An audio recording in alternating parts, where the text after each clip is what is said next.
MAGAs regret voting for Trump. You're a bunch of hateful, stupid idiots that deserve to lose your jobs and to deserve to be deported yourself. Hi guys, welcome to my YouTube channel. Remember to like, subscribe and turn on the notification button for more. This is about the deportation of the Cubans. A lot of Cubans are now watching their families suffer. Before voting, they did not consider anything. They only considered their gains, and also they should have thought of their losses and the losses of others. Cubans, Latinos, and Venezuelans did not vote Camila only because she was black. I do not think that they went through the Trump plans. This woman hereafter is doing a thorough breakdown of how the Cubans entered the America a few years ago, how they used the CP1 program. This is very pathetic. Please listen. Really not funny. I'm not laughing because it's funny. It's just very ironic and crazy how can I say this? Throughout the election, I saw so many Cubans, Venezuelan, a bunch of Latinos saying with their whole chest, not voting for Kamala. There was this guy even that he was getting harassed by his neighbor that didn't even want him around, but he carried his Trump flag, proud to vote for Trump. But I just wanted to come out here and let them know and ask if they have seen Trump's plan. Have they seen who Trump have elected to run the immigration and his plan for the mass deportation? He has elected the two most anti-immigrant that he could possibly find. And did you see that he has announced that he's gonna cancel the CBP-1 and the humanitarian parole? Do you know who that affects? Do you know who that affects? Do you know where he's planning on sending you coming January? He actually even warned you guys to pack your bag and save him the time and save you for humiliation. I don't know if you guys are following everything that's happening. I mean, I would hope you'll be following because that affects you directly. But what bothers me is the fact that you truly did not believe that Trump would carry his plan. You did not. And that blows my mind. It makes absolutely no sense for you guys to sit and say, afraid of socialist dictator, and you turned around and voted for one. Anyway. This question is for Cuban Americans and Cuban Americans only. I'm going to say it with my whole chest. I'm going to say it in English because I know you understand me. Because you're a U.S. citizen who just voted for this piece of shit human trash can in the White House right now. How can you look your family members in the eye? The family members that you just brought over from Cuba, that you just helped bring over here in the last 2 years with Biden's CBP-1 program. How can you look them in the eye and tell them that you love them when you voted for the motherfucker who just, with the stroke of a pen and a memorandum in the last 48 hours, has completely invalidated their immigration status? How can you look them in the eye and tell them that you love them when their humanitarian parole may no longer be valid? When their I-94, the legal visitation process that they went through to come to the U.S. to change their status after they're here for a year, that immigration process, that legal immigration process, how can you look them in the eye and tell them that you love them when you are the reason they no longer have immigration status in this country? No, because people need to get here the right way. First of all, I'm not even going to talk about how the Duke got here, but your family members did get here the right way, did they not? Because they came in through the CBP-1 program, a Biden-era program that was put together by his administration in the last couple of years for specific countries so that they could come here the right way, so that they could come to the border and enter the United States legally. And I can talk about that program because I have family members who have also used that program to get here. They make an appointment with the CBP-1 app. They wait patiently for an appointment because sometimes it has taken 2 months, 3 months, 4, 5, 6 months to get an appointment. They go to their appointment at the US border, they speak with a CBP officer, they get an interview and interrogated by a CBP officer who then determines if they get approved or not to come into the United States legally. And yes, before the trolls come for me, they can still adjust their status, they can still apply for a green card after 1 year. But in the meantime, I have zero hope that this is going to change anybody's mind in that community because I'm from Miami. I know y'all. I grew up with all of you.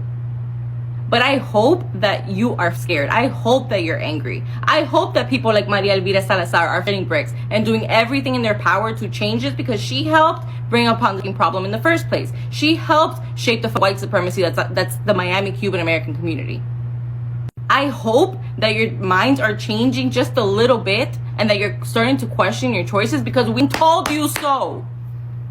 You might be white in skin color, but in this country, you are a other. You are not American to them. You are just as much of an immigrant and just as much of a problem for them as anybody else. I hope to God that everything that's happening right now opens up your eyes because your family members, just like my family members who just got here, who likely had a worse time in Cuba than you did before coming here, which is why they're here in the first place, those family members deserve to be here and do not deserve everything that's happening to them right now because of people like you who think they're better than everybody else, deciding that you want to close the door behind you after this country has given you all of the benefits it's giving you that it doesn't give a single other nationality. I hope to God everything that's happening right now opens up your eyes. My heart is aching over this, literally aching, just like a lot of people's are. But we're not surprised. Maybe the only silver lining is that maybe, just maybe, this needed to happen. A shakeup in the community needed to happen in order for y'all to realize they don't give a f about you. Well, looks like Miami has entered the find out phase. So it's being reported, and I read an article in the Tallahassee Democrat, that Miami-Dade County is going to be ground zero for the Orange Man's deportation program. Now, if you didn't know, Miami-Dade County has a 70% Hispanic population.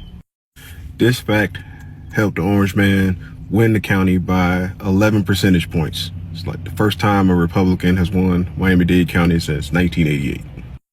Now, it makes sense for this program to start in Miami-Dade County because, honestly, Miami-Dade probably has the most deportation cases that are open in the whole country. And truth be told, Miami has a large concentration of immigrants. That's just a fact. Immigrants that are documented and undocumented. And chances are, if you live in Miami, you probably know someone who's undocumented. It's just unavoidable. But just to be clear, this whole program is not just going to target people that are undocumented. It also is going to target people that are on DACA. It's going to target people with temporary protected status. It's going to target people seeking asylum. And keep in mind, those people aren't illegal, but for the simple fact that those programs that they're trying to use will be taken away or expired. And with those programs being taken away or expired, now you are technically undocumented. Just shut. So I may seem a little heartless when I say this, and whether you be cool or come out of a bag on me, it really doesn't make any difference because we have literally been through hell, and it ain't even been a week into Trumpy Dump's presidency. And now we have MAGA Latina voters that want to get on here and make the sad videos with the sad music, whining and crying about these mass deportations when we literally told you so. But you didn't even have to listen to us.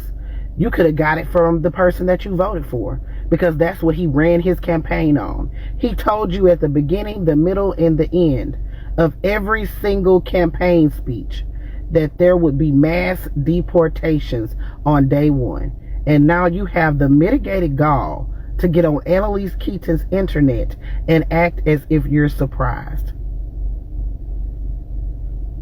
What you surprised about? That's what he said he was going to do. You literally said when you were asked by the media, hey, we don't care. They didn't need to come over here anyway. That's what you said. But now he's going after that birthright citizenship. And now you worried about it because you know you're not protected. You're no longer protected. It's ridiculous and a high boo boo shitty mess that you would choose to vote against your own interest. And what was your reason? And now you're on here crying, whining, and snotting and fearing for the very thing we told you would happen. I gotta be honest. It is what it is. You voted against humanity. You voted against your own interest, and now you gotta take responsibility for that. And it's a damn shame, because we literally told you so. Frumpy told you so. You literally have a member of Congress down there in Florida, a MAGA member of Congress, that is begging for Cubans in her area to be protected by Homeland Security because they use the Biden policies to seek asylum. Oh yeah, it's that bad. And it's gonna get worse. And I'm just gonna be here to report on it all if I choose to, because I'm choosing what I want to ingest these days.